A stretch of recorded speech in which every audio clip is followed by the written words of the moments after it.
You've heard of camera bumps, but how about a camera plateau? iPhones are getting a new look this year. From the gorgeous unibody design for the iPhone Pros to an updated selfie camera and new processors, a whole new category of phones coming out from Apple for the first time in 10 years. This is going to be an interesting year. Let's talk about what has been upgraded across the line for all smartphones. So the selfie camera has been updated to 24 megapixels. It's now a square sensor, which means that instead of doing this and this, you can just keep your phone straight and it'll take vertical and horizontal or even square photos for you.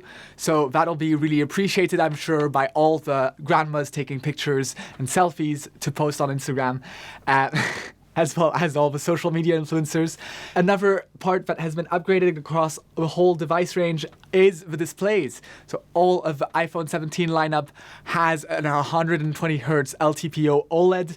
If you don't understand what that means, basically imagine a clock. You have a minute hand, you have a second hand. An LTPO display can basically remove the second hand and have the display slow down to the point that it only displays the minutes. It used to be that Apple would always have this feature locked behind the Pro level devices, but it seems that the competition this past couple of years has forced Apple to put these better displays on their smartphones, and I think everyone's happier for it. Part of the camera upgrades is that you're able to have dual camera recording. So take a video of yourself talking at the same time as you're taking a video of what's happening in the background. And it's quite unique in terms of look. So I'm very curious to see what people are able to create with this dual recording mode. Let's move on to the new devices. And the new device that everyone cares about is the iPhone Air, the thinnest phone Apple has ever made.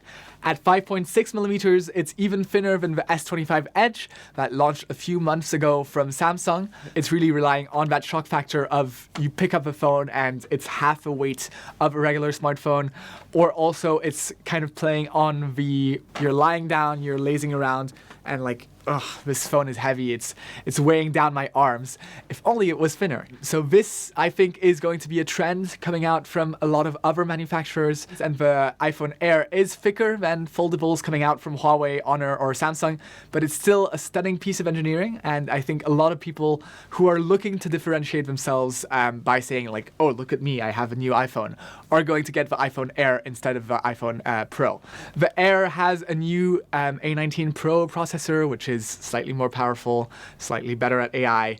But to get to this super slim point, this phone has some sacrifices. There's no ultra-wide camera, which I feel is a real shame. It really changes the way that you're able to photograph large groups or spaces. If you're taking photos of your apartment to put up on Airbnb, then having an ultra-wide lens is just so useful. On the other hand, you also have, since these are super slim phones, a smaller battery capacity, and although this is mitigated by the wider camera plateau, when you place down a phone like this that has one single camera on a desk, you get some wobble, it makes noise. To mitigate it, you might want to put a case on it, but then if you put a case on it, you lose the whole super lightweight and super thin aspect. So it's definitely a trade-off. You kind of have to be fearless to rock one of these smartphones. And speaking of fearless, Apple has been fearless in pushing their design of their custom 5G modems. So aside from Huawei, the only other provider that Apple could actually use is Qualcomm. Apple really doesn't like Qualcomm at all and doesn't like having to pay their fees for their modems. So they've sunk a lot of money into developing their C1 and now C1X modems, especially in the iPhone Air, with new features that they're including to optimize battery use. It seems like Apple is kind of continuing really squeezing every single drop out of the batteries that they have. To be honest, it's worked out pretty well for them so far, though I'm sure a lot of people are quite disappointed that there's no silicon carbon batteries to really have a nice battery out of this. Getting to the base iPhone 17, there's a new processor, similar to the iPhone 16 Pro, basically, and everything else. Aside from the telephoto zoom, the battery is slightly better. But speaking of a telephoto zoom, let's go to the Pro lineup, which is much more exciting. One of the main things that I heard about the 16 Pro series was that videographers and photographers were really disappointed by the telephoto.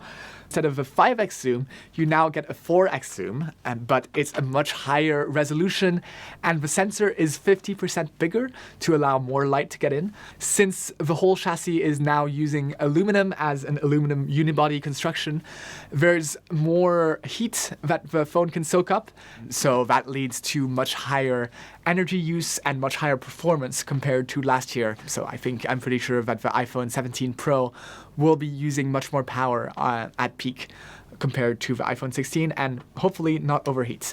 So as part of this discussion, we have some other elements that might have some repercussions in Asia, especially since the Chinese market is so important to Apple, and Chinese consumers have been really more and more sour on Apple, given that their features have lagged behind, especially around Apple Intelligence.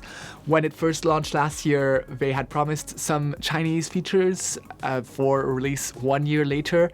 That really rubbed a lot of Chinese consumers the wrong way, in addition to the fact that there's no integration with any Chinese AI providers for iPhones, no built-in integrations, which a lot of Chinese users are not too thrilled with. I don't know about AI being the main deciding factor, like, oh, I was going to buy an iPhone, but now I'm going to buy a HarmonyOS device. It's really late for me where I am at now, so I'm going to go and edit this as fast as I can and go sleep. So until next time, you'll just have to take care.